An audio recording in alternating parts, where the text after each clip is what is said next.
Monsieur Mazars. Merci, Monsieur le Président. Monsieur le Ministre, depuis trop longtemps maintenant, les élus et les forces vives du territoire tirent la sonnette d'alarme pour doter l'Aveyron d'une liaison ferroviaire entre Rodez et Paris digne de ce nom. En 2019, notamment lors des débats sur la loi LOM, et en 2020, avec mes collègues parlementaires, nous alertions d'une même voix vos prédécesseurs sur l'état d'une desserte en déconnexion avec les attentes des usagers et les besoins d'aménagement et d'attractivité économique de notre département. Nous proposions alors, pour y remédier, des réponses concrètes et la mise en place d'un contrat de progrès auquel aurait été associée la région Occitanie.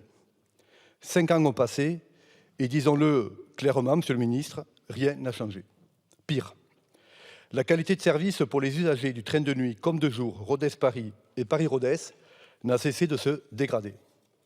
Les témoignages d'exaspération me remontent quotidiennement de la part d'étudiants, de jeunes actifs, de familles ou encore de chefs d'entreprise.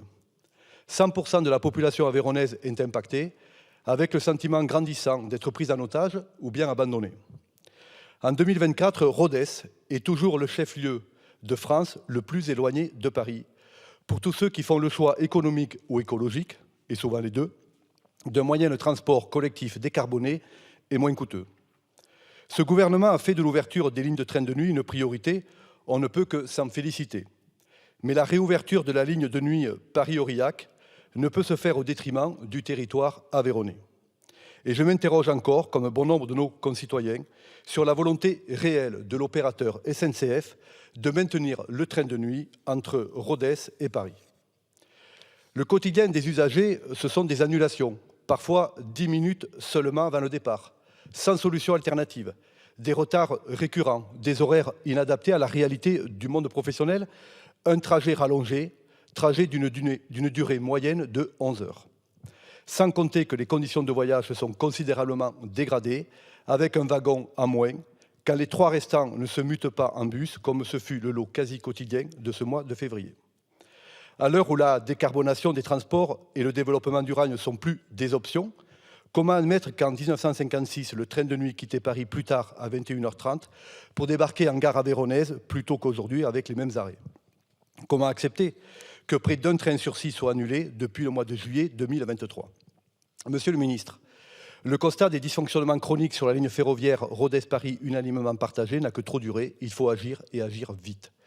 Quelle réponse pouvez-vous apporter au témoignage édifiant d'une entreprise aveyronnaise, au savoir-faire reconnu, qui aujourd'hui questionne la poursuite de son engagement sur le chantier de reconstruction de la cathédrale Notre-Dame, désabusée par une expérience calamiteuse du train de nuit Rodez-Paris, dont les innombrables annulations la pénalisent et ne lui permettent plus d'assurer un acheminement régulier et prévisible de son personnel.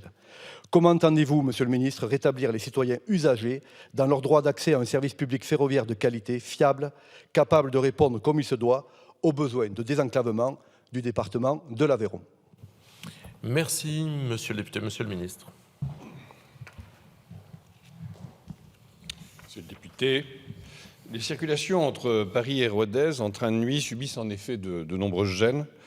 Les annulations qui ont eu lieu à la fin de l'année 2023 sont essentiellement dues à des difficultés de maintenance des locomotives diesel qui tractent les voitures entre Brive et Rodez. En effet, ces derniers mois, les enrayements dus à la chute de feuilles ainsi que des incidents nombreux sur les voies ont généré une surcharge dans les centres de maintenance habituels. De plus, le parc de matériel roulant thermique adapté aux trains de voyageurs est limité en quantité avec de faibles marges de manœuvre pour l'exploitation des lignes. L'État, en tant qu'autorité organisatrice des trains de nuit, a financé la location d'une locomotive supplémentaire à Brive, qui vient ainsi renforcer le parc de locomotives utilisé pour les dessertes de Rodez, Albi et Aurillac. Les recherches de locomotives supplémentaires se poursuivent en parallèle. Des travaux de nuit indispensables pour régénérer et moderniser la ligne Paris-Orléans-Limoges-Toulouse ont lieu actuellement et tout au long de l'année 2024, notamment autour de Limoges. Ces travaux entraînent parfois des adaptations d'horaires, parfois des annulations. L'État et la SNCF mettent tout en œuvre pour minimiser ces impacts. Ainsi, la desserte de Rodez devrait être rétablie sur une fréquence quotidienne, au moins pour les vacances de Pâques à minima. Mais ce que je veux vous dire, au-delà de ces réponses circonstanciées, c'est que je suis sensible à ce que vous avez évoqué.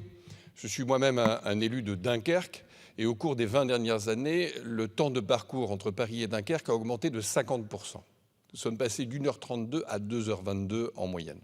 Donc je suis particulièrement sensible à l'accès, notamment aux accès entre Paris et ce que j'appelle les villes moyennes, c'est-à-dire pas forcément les métropoles. Et au-delà de cette question, c'est vrai que nous payons aussi un surinvestissement qui a été fait dans les lignes à grande vitesse intermétropole, au détriment de la régénération du réseau en direction des villes moyennes.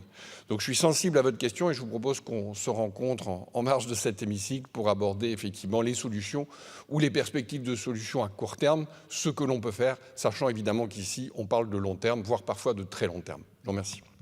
Merci, Monsieur le Ministre. Monsieur Mazars, vous avez 20 secondes.